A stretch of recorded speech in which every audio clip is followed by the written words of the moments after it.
So let's touch on one more question from another online caller. We have a question from Caitlin who asked, which traveling habits would be a deal breaker? Ooh. Yeah. Well, my answer, I think, is on theme with the first question we had, which is really they're not travel habits, they're kind of humanity habits. Mm-hmm. The biggest deal breaker for me is how a person treats other people.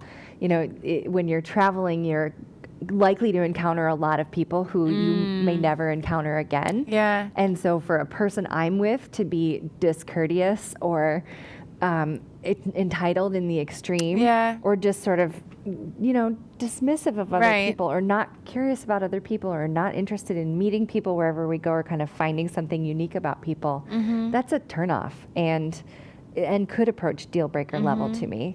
Yeah. Being just nasty to Right. servers or people who are sort of stuck in the position of needing to help us. Yeah, yeah. Well, it's interesting because being nasty, most people would say, yeah, I don't like it when people are nasty. But the thing about being interested and showing that engagement in other people, that's a value of yours. That's, not everyone was share. I was doing this sort in my head thinking, oh, if I'm, if I'm with someone who's sort of naturally more introverted, right. Then where am I in that? Is that okay with me? And just realizing this is like travel, almost like, being with someone for a longer period of time, we're more likely to see what their patterns are and bump up against it in a way that we're going to, my deal breakers are going to sort of rise to the surface. Sure. Yeah. Yeah. And I also think there is this piece about, it doesn't make sense to think, I have to be okay being in the car for 3 days with someone, Right. Things can get elevated to deal breaker status for me when they're not necessarily when I'm under that kind of, pressure or, just to spend a lot of time with someone. So the logic is like, if I can't stand 3 days in the car with you, how could I ever do like all of life together? Yeah. I think a lot of people go to that kind of cut it off that's reaction. A deal breaker. Yeah, I can't do the next 80 years. Right. I can do 3 days. Yeah, and it doesn't have to be that way. Like, what about these 3 days was so unsatisfying? Is it really a reason to, toss the whole relationship out? Yeah. Or would this have been good work for me to do about what's annoying me and what I really want?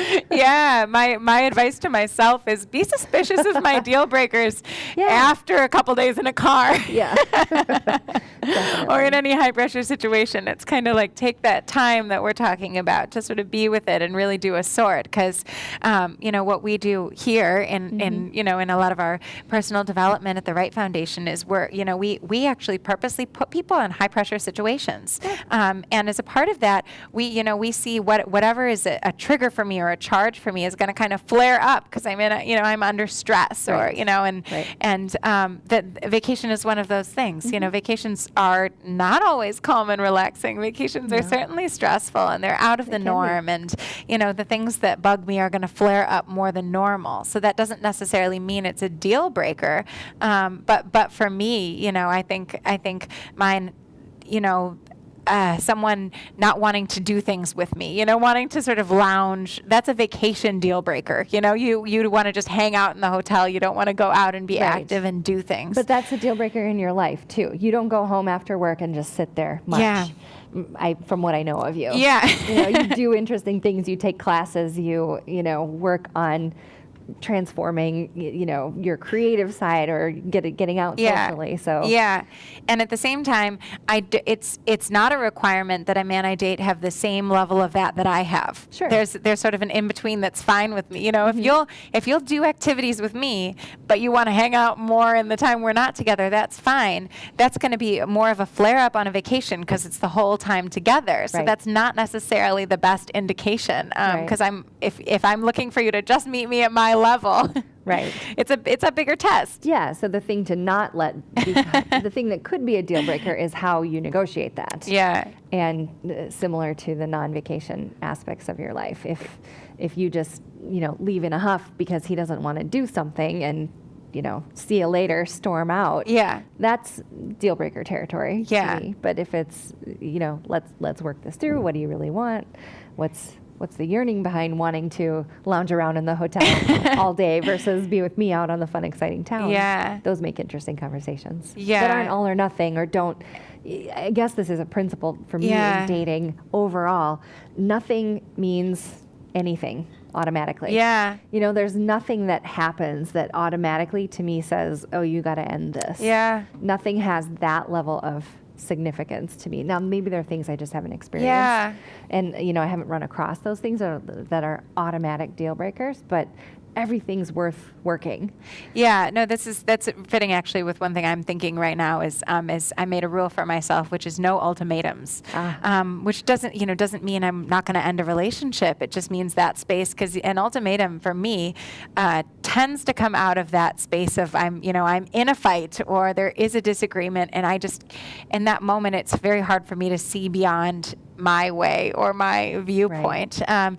And even if I don't say the ultimatum, you can pick up on it. In your head. and you can feel, you do this or else. Yeah, you can feel that, and that's just not a place that serves me when it comes to negotiation and getting what I want and getting satisfied. Right. So I'm just looking at, like no ultimatums coming from a different space and a different place in that. So great. Yeah. Cool. Yeah. Well, thanks to our folks who've written in. It's great to get to chat, and especially as we approach summer and, the inevitable long weekend travel is going to come around. To have these things in mind, I think really helps. And if you'd like to learn more about other programs, tools, things available through the Right Foundation, you can always visit us at our website, rightliving.com. There's also information there about the live events we host, either short evening events where you can learn just a little tidbit and do some networking, or our weekend-long foundations training experience where you can kind of learn the whole game of how we view our process of personal development and all the different forms that it can take. So check that out if that's of interest to you and you haven't yet. And join us again 2 weeks from now when we take on our next topic for dating and singles. And in the meantime, have fun out there.